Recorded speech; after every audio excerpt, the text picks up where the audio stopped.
ভারতের উজ্জয়ন শহরে একটা মরুভূমি এলাকা মালওয়া জনশূন্য প্রান্তরে বাড়ির মাঝখানে মাটির তৈরি একটা বাড়িতে ৭০ বছরের একটা সাধু একা থাকত। আদৌ সাধু ঘুমাচ্ছিল। গভীর রাত, চারদিকে একেবারে নিস্তব্ধ। হঠাৎ দরজায় টোকা পড়ল। সাধুর ঘুম ভেঙে গেল। সে নিজে নিজে ভাবল, এই মাঝরাতে আমার বাড়িতে আবার কি হতে পারে? এই জনশূন্য জায়গা তো আজ পর্যন্ত কেউ আসেনি। কিন্তু তখনই দরজায় আরো জোরে টোকা পড়তে লাগলো। সাধু বিছানা ছেড়ে উঠল আর দরজা খুলতেই বাহিরের দৃশ্য দেখে সে অবাক হয়ে গেল। বাইরে দুই সুন্দরী যুবতী মেয়ে সোনালী আর প্রিয়াঙ্কা দাঁড়িয়ে আছে। তাদের দেখে সাধুর মনে একটা অদ্ভুত আকর্ষণ অনুভব হলো। সে শুধু তাদের দিকে তাকিয়েই থাকলো, চোখ সরাতে পারছিল না। সে জিজ্ঞেস করলো, আপনারা কারা? আর এই মাঝরাতে এই নির্জন জায়গায় কি করছেন? মেয়েরা উত্তর দিল, আমরা পথ হারিয়ে ফেলেছি। আমরা বিশাখা যাচ্ছিলাম, কিন্তু রাস্তা হারিয়ে ফেলেছি। আমাদের আপনার বাড়িতে এক রাত থাকতে দিন, ভোর হলেই আমরা চলে যাব। মেয়েদের দেখে সাধু যেন মুগ্ধ হয়ে গিয়েছিল। সে বলল, ভেতরে আসুন। মেয়েরা ঘরের ভেতরে ঢুকলো। সাধু তাদের ঘরের একটা কোণ দেখিয়ে বলল, এখানে ঘুমিয়ে পড়ুন। দুজন সেখানে শুয়ে পড়লো আর ঘুমিয়ে গেল। রাত যখন শেষ হতে চলেছে, সোনালী অনুভব করলো যে কেউ তার পাশে দাঁড়িয়ে আছে। সে চোখ হালকা করে তুলতেই দেখলো সাধু তাকে অদ্ভুত চোখে দেখছে। সোনালী চমকে উঠে বসলো এবং পরদিন সকালে সাধু এই মেয়েদেরকে বলল, তোমাদেরকে আর এক রাত থাকতে হবে। মেয়েরা অবাক হয়ে তার দিকে তাকিয়ে বলল, কেন, কি হয়েছে? সব ঠিক আছে তো? সাধু নরম স্বরে বলল, এখনো তোমাদের যাওয়ার কোনো ব্যবস্থা হয়নি। আশা করি কাল একটা কাফেলা এখান দিয়ে বিশাখার দিকে যাবে। মেয়েরা যখন কাফেলার কথা শুনলো, তখন তাদের কিছুটা স্বস্তি হলো। তারা একই অপর দিকে তাকিয়ে বলল, চলো কাল কাফেলার সাথেই চলে যাব, আজকে রাতটা থেকে যাই। এই কথা শুনে সাধু মনে মনে খুব খুশি হলো। সে ভাবলো, আরো একটা রাত পাওয়া গেল। সারাদিন সে দূর থেকে বসে বসে তাদের দেখছিল। তার চোখে এখন আরো গভীর কুৎসিত কিছু ছিল। রাত নামলো। মেয়েরা নিজের বিছানায় শুয়ে পড়লো। সাধু নিজের বিছানায় শুয়ে পড়লো, কিন্তু তার মন অস্থির ছিল। সে শুয়ে থাকলো, তার চোখ ছাদের দিকে না তাকিয়ে কোনায় ঘুমিয়ে থাকা মেয়েদের দিকে তাকিয়েছিল। তার নিঃশ্বাস দ্রুত ছিল আর মনে একটা অদ্ভুত অস্থিরতা ছিল। ধীরে ধীরে সে বিছানা থেকে উঠলো, চুপি চুপি তাদের কাছে গেল এবং তাদের উপর থেকে নিচ পর্যন্ত খুঁটিয়ে খুঁটিয়ে দেখতে লাগলো। প্রথমে সে সোনালীর কাছে বসলো আর তার চুল আলতো করে ছুঁয়ে দিতে লাগলো। হঠাৎ সোনালী একটু নড়ে উঠলো। সাধুর মনে হলো সে হয়তো জেগে যাবে। ভয়ে সে উঠে প্রিয়াঙ্কার কাছে চলে গেল।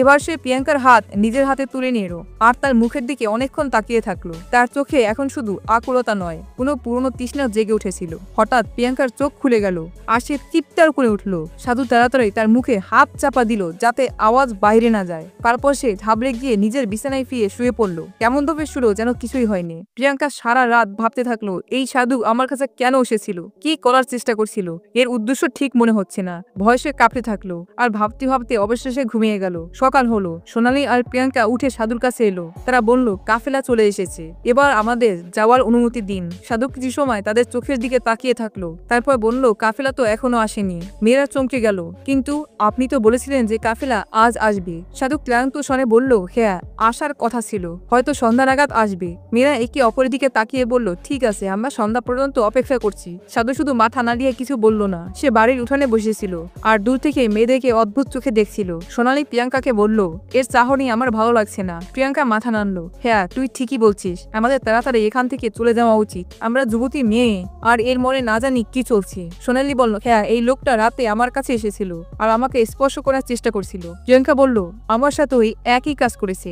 আজ আমাদের কোনো অবস্থাতেই রাতে এখানে থাকা চলবে না। সন্ধ্যা হোক বা না হোক, আমাদের এখনই এখান থেকে বেরিয়ে যেতে হবে। সাধু তখনও দূর থেকে তাদের দিকে তাকিয়েছিল, যেন কোনো শিকারী তার শিকারের উপরে নজর রাখছে। সন্ধ্যা হলো। মেয়েরা তার কাছে আসার আগেই সাধু নিজেই তাদের কাছে চলে এলো। সে বলল, দেখো, আমার মনে হয় কাফেলা এখন সকাল নাগাদ আসবে। তাদের অনেক মালপত্র থাকে, তাই ধীরে ধীরে চলে। আজকে রাতটা থেকে যাও। মেয়েরা এবার বিরক্ত হয়ে গেল। সোনালী রেগে বলল, আমরা আর থাকতে পারবো না। কাফেলা আসুক বা না আসুক, আমরা এখন এখান থেকে চলে যাচ্ছি। আমাদের আটকানোর চেষ্টা করবেন না। সাধু আরো কাছে এলো আর বলল, কিছুক্ষণের মধ্যেই রাত হয়ে যাবে। তোমরা যুবতী মেয়ে এই মরুভূমিতে রাতে কোথায় যাবে? এখন তো বন্য পশু ঘুরে বেড়ায়, যদি কোনো ক্ষতি হয়। তার কথায় দুশ্চিন্তা কম, চালাকি বেশি মনে হচ্ছে। মেয়ে দুজন নিশ্চিত হলো যে এটা তার নতুন কোনো চাল, কিন্তু তারা একে অপরের দিকে তাকিয়ে বলল, আমাদের কাছে আর কোনো উপায় নেই, মাত্র তো এক রাতের ব্যাপার, থেকেই যাই। তারা সাধুকে কঠোর স্বরে বলল, ঠিক আছে, কিন্তু এটা শেষ রাত। কাল সকালে কাফেলা আসুক বা না আসুক, আমরা চলে যাব। সাধু হেসে বলল, ঠিক আছে, কিন্তু তার হাসিতে অন্য কিছু লুকানো ছিল।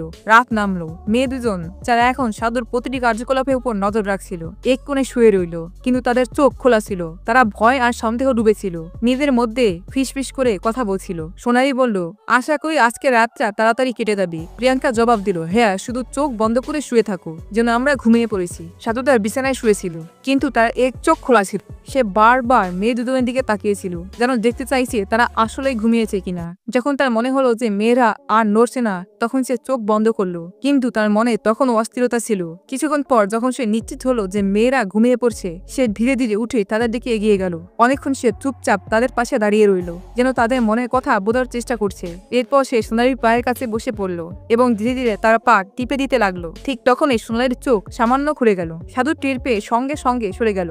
এবার সে প্রিয়াঙ্কার কাছে গেল এবং তার কপাল টিপে দিতে লাগলো। হঠাৎ প্রিয়াঙ্কার চোখ খুলে গেল। সে ঘাবড়ে গিয়ে পাশে গিয়ে শুয়ে পড়লো এবং মুখ নিচু করে রাখলো। সে কিছু বলল না, কিন্তু তার আচরণে বোঝা গেল সে জেগে উঠেছে। সাধু চুপচাপ উঠে নিজের বিছানায় ফিরে গেল। তার হৃদস্পন্দন দ্রুত ছিল, কিন্তু মুখে কোনো অনুশোচনা ছিল না। শেষ সুযোগ। সকাল হলো। সোনালি আর প্রিয়াঙ্কা উঠে সরাসরি সাধুর কাছে গেল। তারা রাগান্বিত স্বরে জিজ্ঞাসা করলো, হ্যাঁ, তোমার কাফেলা কি এসেছে নাকি এখন নতুন কোনো অজুহাত দেবে? সাধু কিছুক্ষণ চুপ রইল, তারপর বলল, কাফেলা তো আসেনি। মেয়ে দুজন এখন বিরক্ত হয়ে গেছে। আমরা তো আগেই জানতাম যে কোনো কাফেলা আসবে না। তুমি অন্য কোনো মতলবে আমাদের এখানে আটকে রেখেছো। আমরা সব বুঝে গেছি।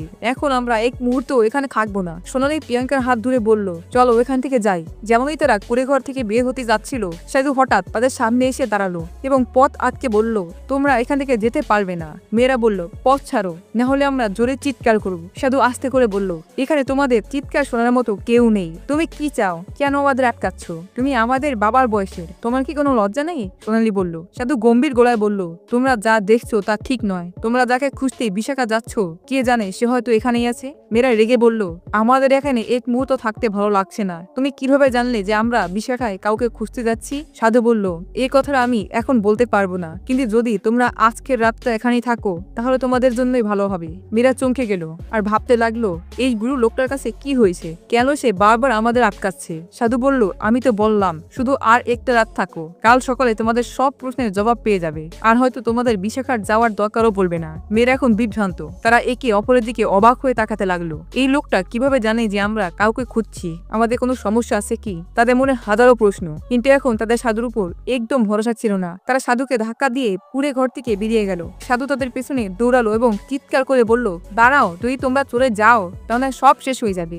অনেক দূর যাওয়ার পর মেয়েরা ক্লান্ত হয়ে এক জায়গায় বসে পড়ল। তাদের শ্বাস নিতে কষ্ট হচ্ছিল, কিন্তু মনে ভয় আর অস্থিরতা ছিল। হঠাৎ সাধু হাঁপাতে হাঁপাতে তাদের কাছে এলো। তার শ্বাস দ্রুত চলছিল, কিন্তু তার বলার ভঙ্গি সেই রহস্যময় ছিল। শেষবারের মতো বলছি, আজকের রাত যেও না। যদি আজকের রাত আমার সাথে ওই ঘরে থাকো তাহলে হয়তো তোমাদের বিশাখা যাওয়ার দরকারই পড়বে না। মেয়েরা ক্লান্ত কিন্তু কঠোর স্বরে জিজ্ঞাসা করলো, যদি কোনো কথা থাকে তাহলে সরাসরি বলছো না কেন? সাধু গম্ভীর শ্বাস নিয়ে বলল, সেই কথা আমি এখন বলতে পারি না। যদি এখন বলি তাহলে সবকিছু নষ্ট হয়ে যাবে। তবে আমি এটুকু বলতে পারি যে তোমরা দুজন তোমাদের স্বামীকে খুঁজতে বেরিয়েছো। এই কথা শুনে মেয়েরা স্তব্ধ হয়ে গেল। তাদের নিঃশ্বাস এক মুহূর্তের জন্য থেমে গেল। হ্যাঁ, আমরা আমাদের স্বামীকে খুঁজছি। সে অনেক দিন ধরে নিখোঁজ। আমরা অনেক জায়গায় খুঁজেছি। এখন বিশাখা যাচ্ছি। কিন্তু তুমি এসব কিভাবে জানলে? সোনালি চমকে গিয়ে জিজ্ঞাসা করলো। সাধু গম্ভীরভাবে জবাব দিল, আমি সব জানি, কিন্তু তোমাদের আমার সাথে একটা রাত কাটাতে হবে, তবেই আমি তোমাদের সব প্রশ্নের জবাব দিতে পারবো। মেয়েরা এই অদ্ভুত শব্দ শুনে ঘাবড়ে গেল। তারা একে অপরের দিকে তাকালো। ভয়, সন্দেহ আর বিভ্রান্তি তাদের চোখে স্পষ্ট দেখা যাচ্ছিল।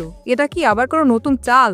এই রাতে আমাদের সাথে কি করতে চায়? তারা ভাবতে লাগলো। সাধু সেখানেই গম্ভীর আর স্থির হয়ে দাঁড়িয়ে তাদেরকে তাকিয়েছিল। কিছুক্ষণ ভাবার পর সোনালি বলল, ঠিক আছে, চলো আর এক রাত থাকি। প্রিয়াঙ্কাও সায় দিল, হ্যাঁ, কিন্তু এটা শেষ রাত হবে। এরপর যদি কোনো কিছু হয় আমরা আর কিছুই শুনবো না। সাধুর মুখ খুশিতে উজ্জ্বল হয়ে উঠল। তার চোখে একটা ঝলক ছিল, যেন কোনো গন্তব্যর কাছাকাছি চলে এসেছে। ঠিক আছে, সে বলল। মেয়েরা সাধু আবার ঘরের দিকে ফিরে চলল। মেয়েরা সামনে সামনে যাচ্ছিল আর সাধু পেছনে। তার হাঁটার মধ্যে এখন আর কোনো তাড়াহুড়া ছিল না, বরং স্থিরতা ছিল। কিন্তু তার চোখে সেই পুরনো অস্থিরতা ছিল। সে ভাবছিল, আজকের রাত কত কষ্ট করে এসেছে।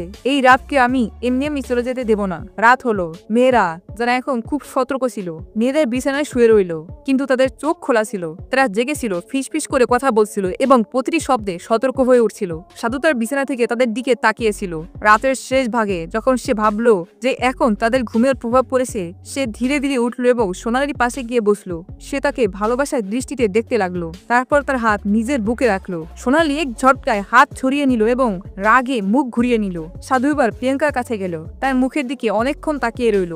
এরপর তার কপালে আলতো করে একটা চুমু দিল। প্রিয়াঙ্কা চমকে গিয়ে নড়ে চড়ে বসলো এবং রাগে মুখ নিচু করে ফেললো। সাধু চুপচাপ নিজের বিছানায় ফিরে গেল। সকালের প্রথম আলো কুলের ঘরে মাটির দেয়াল দিয়ে ভেতরে গেল। সোনালী আর প্রিয়াঙ্কা জেগেছিল। তাদের মুখে ঘুম নয়, বরং অস্থিরতা আর ভয়ের স্পষ্ট ছাপ ছিল। এবার তারা কিছু না বলে, সাধুকে কিছু না জিজ্ঞাসা করে সেখান থেকে বেরিয়ে যাওয়ার সিদ্ধান্ত নিল।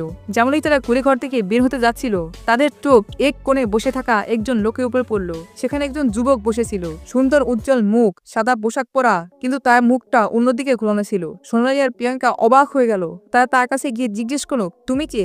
যুবক যখন ধীরে ধীরে তার মুখ তাদের দিকে ফেরালো, মেয়ে দুজন হতবাক হয়ে গেল, যেন তাদের পায়ের নিচ থেকে মাটি সরে গেছে। তারা জোরে জোরে চিৎকার করে উঠলো, এ তো আমাদের স্বামী আদিত্য। তারা দৌড়ে গিয়ে তাকে জড়িয়ে ধরলো। তাদের চোখে জলে ভরে গেল। এই মুহূর্তটা তাদের জন্য কোনো জাদুর চেয়ে কম ছিল না। তুমি এখানে কিভাবে এলে? আমরা কি কোনো স্বপ্ন দেখছি? সোনালী কাঁপতে কাঁপতে জিজ্ঞাসা করলো। আদিত্য তাদের জড়িয়ে ধরে আস্তে করে বলল, না, এটা স্বপ্ন নয়, এটা সত্যি। আমি ফিরে এসেছি। মেয়েদের আনন্দের কোনো সীমা ছিল না। বছরের পর বছর ধরে যাকে খুঁজছিল আসছে তাদের সামনে। তুমি কোথায় ছিলে? প্রিয়াঙ্কা জিজ্ঞেস করলো। আর তুমি এই সাধু ঘরে কিভাবে পৌঁছালে? ওই লোকটাকে তো আমাদের একদম ভালো লাগেনি। তুমি কি তাকে চেনো? আদিত্য তাদের চোখের দিকে তাকালো। তার চোখে এখন আর কোনো রহস্য ছিল না, বরং স্বস্তি ছিল। সে বলল, প্রথমে সাধুকে ডেকে আনো, দেখো সে কোথায়। মেয়েরা কুলে ঘরে প্রতিটি কোণে খুঁজতে লাগলো, কিন্তু সাধু কোথাও ছিল না। তারা ফিরে এসে বলল, সে তো কোথাও নেই, মনে হয় যেন উধাও হয়ে গেছে। আদিত্য গভীর শ্বাস নিয়ে বলল, সাধু কোথায় গেল এটা এখন তোমরা নিজেরাই বুঝে যাবে, কিন্তু তার আগে তোমরা কি জানতে চাও না যে আমি এত বছর কোথায় ছিলাম? মেয়েরা একসাথে বলে উঠলো, হ্যাঁ বলো, তুমি কোথায় ছিলে? এখন গল্পের সবচেয়ে বড় রহস্য উন্মোচিত হতে যাচ্ছে। আদিত্য বলতে শুরু করলো, একদিন আমি বাড়ি থেকে বাজারের দিকে যাচ্ছিলাম। রাস্তায় আমার সাথে একজন বুড়ো লোক আর একজন খুব সুন্দরী মেয়ের দেখা হলো। বুড়োকে সাধুর মতো লাগছিল, আর মেয়েটা খুব তরুণ আর আকর্ষণীয় ছিল।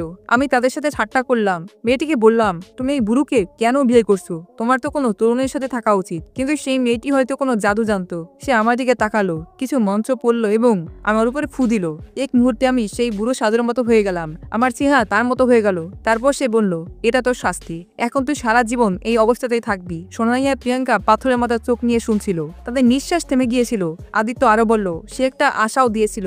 সে বলেছিল যে যদি তোর আপনজনরা, যাদেরকে তুই ভালোবাসিস, তোকে খুঁজতে খুঁজতে এই নির্জন জায়গায় পৌঁছায় এবং তোর আসল পরিচয় না জেনে তোর সাথে সময় কাটায়, তাহলে তুই তোর আসল রূপে ফিরে আসতে পারবি। আর হ্যাঁ, একটা শর্ত এটাও ছিল যে তুই নিজের পরিচয় বলতে পারবি না। মীরা থরথর করে কাঁপছিল। তাহলে যে সাধু তুমিই ছিলে? তারা কাঁপানোর গলায় জিজ্ঞেস করলো। আদিত্য মাথা নিচু করে বলল, হ্যাঁ, সেই